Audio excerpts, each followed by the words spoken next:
అది కూడా నామినల్ రిప్రజెంటేషనే.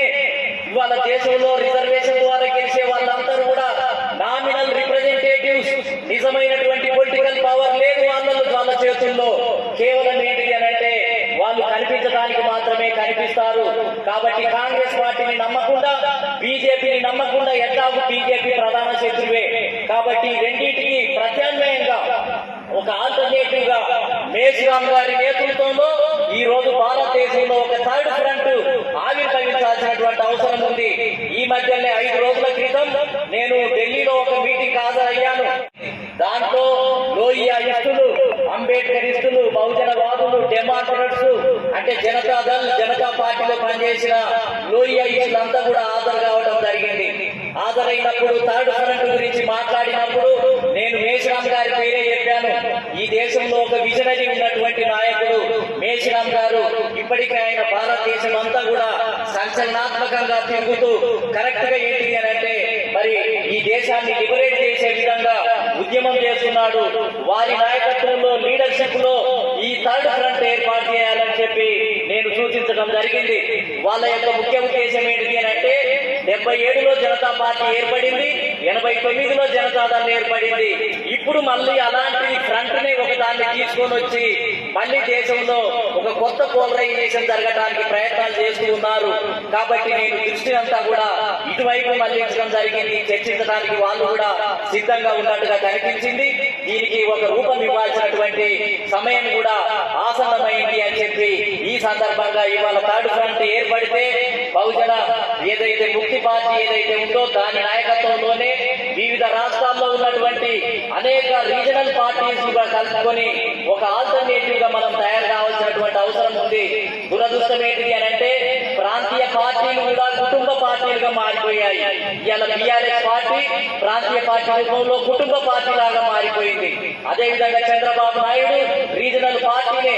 ముస్లింల గురించి మాట్లాడతారు, బీసీల గురించి మాట్లాడతారు, కానీ కుటుంబ పార్టీ లాగా మారిపోయింది. కొన్ని పార్టీలేమో బీజేపీ నేతృత్వంలో పనిచేస్తున్నారు. కాబట్టి కాంగ్రెస్ పార్టీ ఎవరు నమ్మటం లేదు దేశంలో. ఇవాళ మొత్తం ఉన్న రాష్ట్రాల్లో 3 రాష్ట్రాలకు పడిపోయింది. కాంగ్రెస్ పార్టీ ప్రభుత్వాలు 3 రాష్ట్రాల్లోనే ఉన్నాయి. మొత్తం దిగజారిపోయింది, మార్జినలైజ్ అయిపోయింది. దాన్ని ఎవరు నమ్మరు. ఎందుకంటే కాంగ్రెస్ పార్టీ అధికారంలో ఉన్నప్పుడు అనేక మోసాలు చేసింది, అనేక పాపాలు చేసింది. బీసీలకు మండల్ కమిషన్ అమలు చేయలేదు, మురళీధర్రావు కమిషన్ అమలు చేయలేదు, కాకా కాలేజీ కమిషన్ అమలు చేయలేదు, బీసీలకు రాజకీయ రిజర్వేషన్లు ఇవ్వలేదు, ముస్లిం సమాజానికి ఎమ్మెల్యే ఎంపీ టికెట్లు ఇవ్వలేదు, బాబ్రీ మసీద్ కూలగొట్టింది. మొత్తం పొలిటికల్ రిజర్వేషన్స్ నే కొత్త రాజ్యాంగ సభలో 1950లో ఏర్పడే రాజ్యాంగ సభలో బ్రిటిష్ కాలంలో ముస్లింలకు పొలిటికల్ రిజర్వేషన్స్ ఉన్నాయి. వాటిని తీసేసింది కాంగ్రెస్ పార్టీ. ఓబీసీలకు, నాన్ బ్రాహ్మణులకు బ్రిటిష్ కాలంలో రిజర్వేషన్లు ఉన్నాయి. వాటిని తీసేసింది కాంగ్రెస్ పార్టీ. సిక్కుల రిజర్వేషన్లు తీసేసింది, ముస్లింలకు తీసేసింది, క్రిస్టియన్లకు తీసేసింది. 1935లో మహిళలకు కూడా రిజర్వేషన్లు బ్రిటిష్ వాళ్ళు ఇస్తే వాటిని కూడా తీసేసింది. చేసిన అన్ని పాపాలే. కాంగ్రెస్ పార్టీ దుర్మార్గమైనటువంటి పార్టీ. బాబాసాహెబ్ అంబేద్కర్ రాజ్యాంగ సభలో ఉన్నాడు కాబట్టి ఎస్సీ ఎస్టీలకు మిగిలి ఉన్నాయి, లేకపోతే వాటిని కూడా తీసివేసేదే ఈ దుర్మార్గమైనటువంటి పార్టీ. కాబట్టి కాంగ్రెస్ పార్టీని నమ్మటము, కాంగ్రెస్ పార్టీని సెక్యులర్ పార్టీగా గుర్తించడము అని అంటే కుక్క తోక పట్టుకొని సముద్రాన్ని ఈడటమే. ఉడిగిపోయే పావను పట్టుకొని, నావను పట్టుకొని మొత్తం ఏంటంటే వెళ్ళినట్లే. కాబట్టి 2 పార్టీలకు ప్రత్యామ్నాయంగా ఇవాళ ఏంటిది అని అంటే బహుజన ముక్తి పార్టీ ఆధ్వర్యంలో ఇవాళ ఏంటిది అని అంటే మనమంతా కూడా ఏకం కావాల్సినటువంటి సమయం ఆసన్నమైంది. అయితే ఒకటి మాత్రం నేర్చుకోవాలి. కన్సీరామ్ గారు పదే పదే చెప్పేవాడు, కులాన్ని ఎలా ఉపయోగించుకోవాలో నేర్చుకోవాలి అని అనేవాడు. అంటే ఎస్సీ ఎస్టీ బీసీ ముస్లిం క్రిస్టియన్ సమాజం ఇవాళ 85% ఉంది. దాన్ని ఎలా ఉపయోగించుకోవాలి, ఓట్లను ఏ విధంగా మలుచుకోవాలి, బహుజన సమాజ్ జోడో యాత్ర అని అంటే వీళ్ళని సోదర భావాన్ని, బ్రదర్హుడ్నెస్ ని ఎట్లా పెంచాలి, ఓటు బ్యాంకుగా ఎట్లా మార్చుకోవాలి అనేది నేర్చుకోవాల్సినటువంటి అవసరం ఉంది.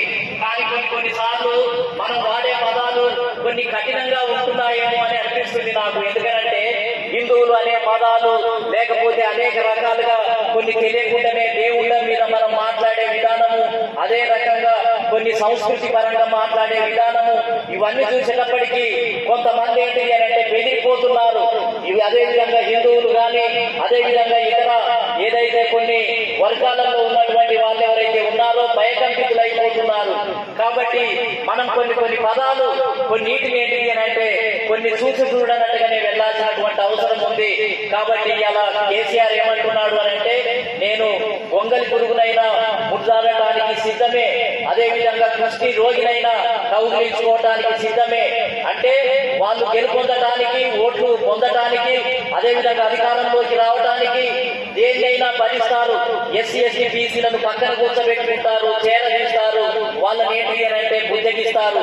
కానీ మనం మొత్తం ఏంటంటే ఎస్సీలలో కొంతమంది పనికిరారు, మాదిగలు పనికిరారు, గౌడ్లు పనికిరాదు, బీసీలు పనికిరారు, అదే విధంగా మాదలు పనికిరారు. ఒక్కొక్క సమయంలో మనకు తెలియకుండానే ఈ కులాలను కూడా